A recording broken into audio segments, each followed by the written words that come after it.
इस लड़की ने रूसी राजदूत की हत्या के लिए जानबूझकर अपना पेट बड़ा कर लिया। जब एक गर्भवती महिला होटल में प्रवेश करती है तो सुरक्षा गार्ड कभी नहीं सोचेंगे कि ये व्यक्ति एक शीर्ष हत्यारा हो सकता है।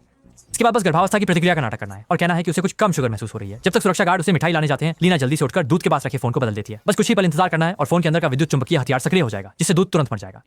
इस समय भले ही सुरक्षा गार्ड द्वारा रोका जाए, घबराने की जरूरत नहीं है। सामने वाला शायद पेय लाने आया हो, कोई भी एक निर्दोष गर्भवती महिला पर शक नहीं करेगा। होटल की लॉबी में पहले से ही अफरा तफरी मची हुई है। साथ के लोग जोर से एम्बुलेंस बुला रहे हैं। जैसे ही लीना लिफ्ट में दाखिल हुई, एक सुरक्षा गार्ड बाहर जाकर मदद बुलाने की तैयारी कर रहा था। लेकिन हाल ही में आई एकमात्र बाहरी व्यक्ति होने के नाते चाहे लीना कितनी भी अच्छी तरह से अभिनय करे, तो सुरक्षा गार्ड की सतर्कता को आकर्षित करेगी। लेकिन लीना ने भी घबराहट नहीं दिखाई। एक हत्यारे के रूप में वह पहले से ही कभी भी उजागर होने के लिए तैयार थी। बाहर लिफ्ट का इंतजार कर रहे बच्चे ने शायद पहली बार इतनी फुर्तीली गर्भवती महिला को देखा होगा। दोनों नीचे से ऊपर तक लड़ते रहे। लीना की चालाकी वाकई अच्छी थी, लेकिन इलाके की सीमाओं के कारण वह अपनी गति का लाभ नहीं उठा सकी। हालांकि उसका बड़ा पेट सिर्फ दिखावा नहीं था, महत्वपूर्ण समय पर यह चाकू रोकने के काम आ सकता था। दुर्भाग्य से लिफ्ट के अंदर ही हलचल बहुत ज्यादा थी। लीना स्पष्ट रूप से चुपचाप नहीं निकल सकती थी। उसे सुरक्षा गार्ड की बंदूक निकालकर बाहर भागना पड़ा। सौभाग्य से मुख्य किरदार की आभा ने उसकी रक्षा की। साधारण लोगों से चोट नहीं पहुंचा सकते थे और लीना संगठित है। इस बार की कार्रवाई के लिए निकासी दल ने पहले से ही उसके लिए मार्ग तैयार कर दिया है। बस बगल की कर्मचारी सीढ़ियों से नीचे की ओर जाना है और वो आसानी से इमारत से बाहर निकल सकती है। हालांकि पीछा करने वालों से बचने के लिए लीना ने एक और रास्ता आजमाने का फैसला किया। जब सुरक्षा गार्डों ने कमरे का दरवाजा तोड़ा और भोजकक्ष की खिड़की पर बड़ा छेद देखा, तो उन्होंने सहज रूप से सोचा कि हत्यारे ने ऊंचाई से भागने का रास्ता चुना। लेकिन वास्तव में लीना ने केवल एक छलावा किया था। वह इस समय सीढ़ियों में कपड़े बदल रही थी। केवल कुछ ही मिनटों में पहले की सुनहरे बालों वाली गर्भवती महिला अब होटल की सेविका बन गई। लीना बिना किसी चिंता के सीढ़ियों से बाहर निकल गई। हालांकि सुरक्षा गार्डों को सूचना मिल गई थी और वे उसे रोकने के लिए तैयार थे, लेकिन उन्हें जो लक्ष्य की जानकारी मिली थी वह पूरी तरह से गलत थी। इसके बाद उसे केवल तय किए गए निकासी स्थान पर पहुंचना है और यह कार्य सफलतापूर्वक पूरा हो जाएगा। लेकिन यह नहीं सोचा था कि चेची समूह में अचानक एक समस्या आ गई। एक आदमी अचानक कमरे में घुस आया, बिना कुछ कहे संपर्क अधिकारी को बेहोश कर दिया और फिर चेची स्थान को बदल दिया, जबकि उसका उद्देश्य वास्तव में सिर्फ लीना से मिलने का था। इसी समय लीना को नया चेची स्थान मिल चुका था। मेट्रो स्टेशन से उतरने के बाद उसे दूसरी बार कपड़े बदलने की जरूरत थी ताकि कोई उसका पीछा न कर सके। फर्श पर लेटकर निगरानी के अंधे कोने में केवल कुछ सेकंड का समय लिया, उसने तुरंत ही एक और शैली बदल ली। और दूसरी तरफ जैसे ही सहायता वाहन निकासी बिंदु पर पहुंचा, डेविड ने तेजी से बैग खोला और उसमें से एक बेबी कार्ट निकाला। समय पर ठीक। जब दोनों का ध्यान खिलौने की ओर खींच गया, तो एक तरफ छिपे हुए डेविड ने तेजी से कार्रवाई की। उसने जान से मारने का विकल्प नहीं चुना। इस बार की कार्रवाई जितनी शांत रहे उतना अच्छा। लेकिन बड़ी लाइट पर बने खरोंच को देखकर डेविड के मन में हल्की चिंता थी। ये बहुत संभव है कि इससे कोई खामी दिख जाए, लेकिन तीर कमान पर चढ़ चुका था, छोड़ना ही था। मिलने का मौका बस यही एक बार था। चूक गए तो दूसरी बार मिलना बहुत मुश्किल होगा। डेविड ने कार को तय स्थान पर रोका और चुपचाप लीना के आने का इंतजार करने लगा। लेकिन लीना वाकई में एक शीर्ष हत्यारे है। उसने जल्दी ही कार पर खरोंचों को नोटिस कर लिया। असामान्य स्थिति में कुछ गड़बड़ जरूर होती है। उसने खतरे की आहट महसूस की। संगठन कभी भी एक समस्या वाली कार को लेने के लिए नहीं भेजेगा, इसलिए अब जो ड्राइवर गाड़ी चला रहा है उसमें जरूर कोई समस्या है। लीना तुरंत मुड़ी और भागने लगी, यहाँ तक कि उसने बंदूक निकालकर अफरा तफरी मचाने से भी नहीं चूकी। जैसे ही वो भीड़ में दौड़ जाएगी, वो सुरक्षित मानी जाएगी। डेविड भी बहुत असहाय था। समझदार औरत से निपटना वाकई मुश्किल है। वो गाड़ी रोककर पीछा करना चाहता था, लेकिन पास के पुलिसकर्मी ने पहले ही इलेक्ट्रिक गन उठा ली थी। यहाँ गाड़ी खड़ी करने की अनुमति नहीं है। कोई उपाय नहीं। कार्रवाई 80% असफल हो गई है। डेविड को पहले गाड़ी लेकर जाना पड़ा। मिलने की बात बाद में ही हो सकती है। अगले दिन सुबह सुबह डेविड सुपरमार्केट गया और रबर के दस्ताने और डिटर्जेंट खरीदे और गाड़ी को अंदर बाहर से साफ किया। गलत मत समझो, उसे सफाई का जुनून नहीं है, बल्कि वो अपने आने के सभी निशान मिटाना चाहता है। वह भी एक समय में एक हत्यारा था और लीना उसकी बेटी है। कुछ साल पहले संगठन से अलग होने के लिए उसने नकली मौत का सहारा लिया और फिर अपनी बेटी को एक दोस्त के पास छोड़ दिया। लेकिन कुछ साल बाद दोस्त की अचानक मृत्यु हो गई और बेटी को संगठन ने ले लिया और उसे अगला प्रमुख हत्यारा बना दिया। दाविद हत्यारे की की खतरनाकी को अच्छी तरह से जानते थे, इसलिए वो अपनी बेटी से मिलना चाहते थे और फिर उसे साथ लेकर जाना चाहते थे। लेकिन उन्होंने अपनी पत्नी से वादा किया था कि अगर कार्रवाई विफल हो जाती है तो संगठन के संदेह से बचने के लिए उन्हें तुरंत खुद को छुपाना होगा और कुछ सालों बाद फिर से मौका तलाशना होगा। डेविड थोड़ा असंतुष्ट था। हर दिन इंतजार करने से उसकी बेटी को अधिक खतरा होता है। अंततः उसने अपनी पत्नी के विरोध के बावजूद आखिरी बार कोशिश करने का फैसला किया। क्योंकि खुद जाकर मिलने में असफल रहा, तो उसने सोचा कि अब सामने वाले को खुद से मिलने आने दे। उसने एक कार्ड पर एक अक्षांश और देशांतर लिखा, फिर जानबूझकर उंगलियों के निशान छोड़ दिए। दाविद ने संगठन के लिए कई दशकों तक काम किया और वह बॉस के स्वभाव को अच्छी तरह से जानता था। बॉस किसी भी चुनौती को बर्दाश्त नहीं कर सकता था। अगर उसे पता चला कि किसी ने उसके आदमी को बंधक बना लिया है और उसकी गाड़ी को नुकसान पहुंचाया है, तो वह निश्चित रूप से बदला लेने के लिए हथियारों को भेजेगा। और वर्तमान में कोरिया में एकमात्र हत्यारा टीम के रूप में केवल लीना ही इस काम को कर सकती थी। जब सब कुछ तैयार हो गया तो दाविद तुरंत सुरक्षित घर लौट आया। कहते हैं कि यांगत्से नदी की लहरें पिछली लहरों को आगे बढ़ाती हैं, लेकिन उसे उन नौसिखियों को यह समझना जरूरी है कि हत्यारे के पेशे में केवल ताकत से काम नहीं चलता। जहां तक बेटी लीना की बात है, डेविड ने उसके लिए भी यादों से भरा एक उपहार तैयार किया। उसी रात लीना ने संगठन से चर्चा करने के बाद अंततः तय किया कि वह समन्वय स्थान पर जाकर देखेगी। वह भी ये जानना चाहती थी कि इस रहस्यमय व्यक्ति का उद्देश्य क्या है। मेज पर रखा पाई कुछ जानी पहचानी लग रही थी। तभी लीना यादों में खोई हुई थी। बस तभी एक जोरदार आवाज आई। एक साथी ने सीढ़ियों पर जाल को सक्रिय कर दिया और तुरंत ही लड़ने की क्षमता खो दी। सोचा नहीं था कि व्यक्ति से मिले बिना ही एक प्रमुख योद्धा को खो देंगे। डेविड ने इस मौके का फायदा उठाकर गोदाम की ओर दौड़ लगा दी।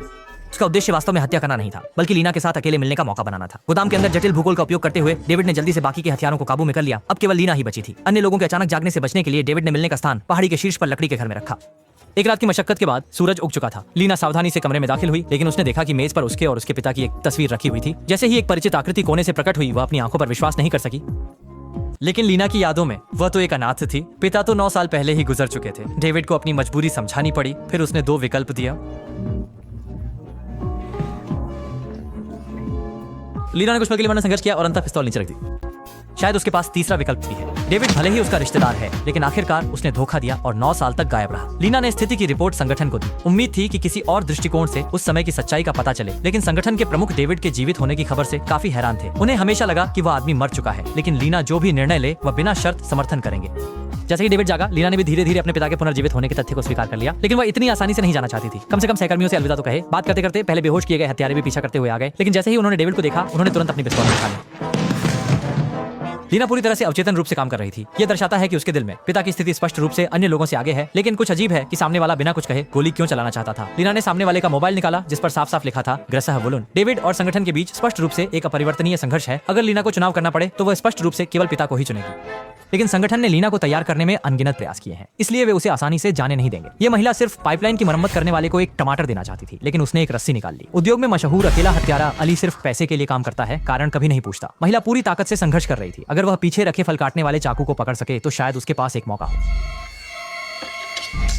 लेकिन अली ने बस थोड़ा सा शरीर मोड़ा और महिला की आखिरी उम्मीद को पूरी तरह से खत्म कर दिया।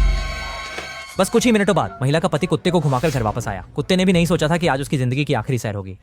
नियोक्ता की मांग थी कि कोई भी न बचे तो पति पत्नी के बच्चे के रूप में कुत्ते को भी साथ में दफनाना होगा। हत्या करके पैसे कमाने के अलावा अली को सबसे ज्यादा पसंद है कॉमेडी शो देखना, जिससे उसकी तनी हुई नसें आराम पा सकें। लेकिन उस दिन एक एपिसोड भी पूरा नहीं हुआ था कि नया काम आ गया। इस बार का नियोक्ता कोई मामूली नहीं था, बल्कि एक और हत्यारे कंपनी का मालिक था, जिसने उसे एक हत्यारे जगत के वरिष्ठ को मारने के लिए कहा। अली तुरंत उत्साहित हो गया। इस बार का काम निश्चित रूप से काफी दिलचस्प होगा। वास्तव में एक हत्यारे कंपनी के प्रमुख के रूप में जूनो आसानी से बाहरी मदद नहीं लेता, लेकिन इस बार का लक्ष्य डेविड न केवल खुद काफी शक्तिशाली है, बल्कि उसने संगठन के एक और हत्यारे बटरफ्लाई को भी भगा लिया।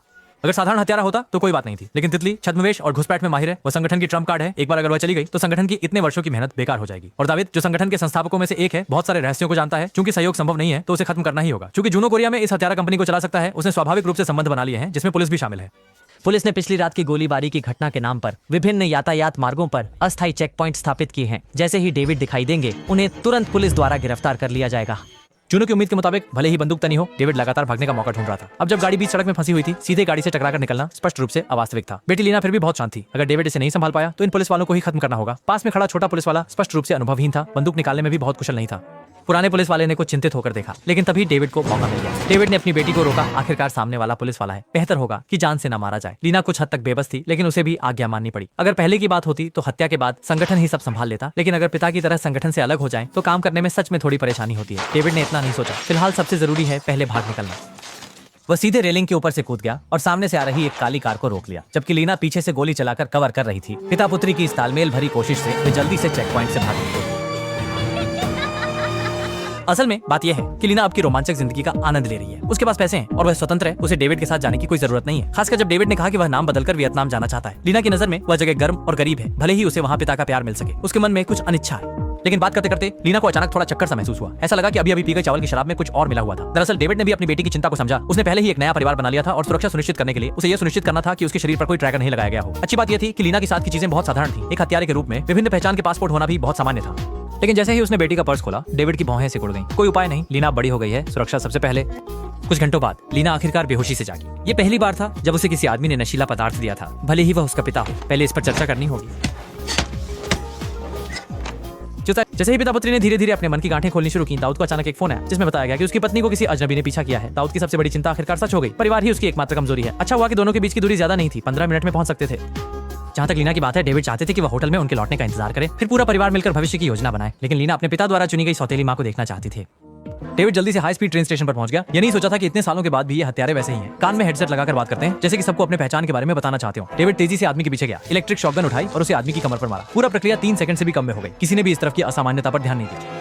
इसके बाद बस सामने वाले का ईयरफोन पहनना था, जिससे अन्य हत्यारों की स्थिति का पता चल जाता। भले ही भीड़ में कार्रवाई करनी पड़े, कोई बात नहीं। बहुत कम लोग दूसरों के मामलों में दखल देना पसंद करते हैं। लेकिन जैसे जैसे पीछा कर रहे हत्यारे एक एक करके संपर्क खोने लगे, मुख्यालय को भी कुछ गड़बड़ का एहसास हुआ। डेविड ने भी छिपना जारी नहीं रखा और खुलेआम अपने पुराने दोस्तों से मिलने लगे।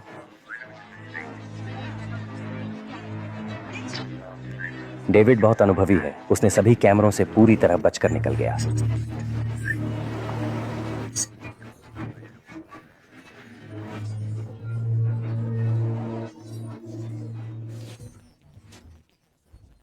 लेकिन उसकी जगह फिर भी एक और हत्यारे द्वारा खोज ली गई। वह शाखा में तितली के अलावा भेजा जा सकने वाला सबसे ताकतवर व्यक्ति था। लेकिन जैसे ही हत्यारे ने हथियार निकालकर धीरे धीरे पीछे से पास आने की तैयारी की, लीना की छवि अचानक पीछे से प्रकट हुई।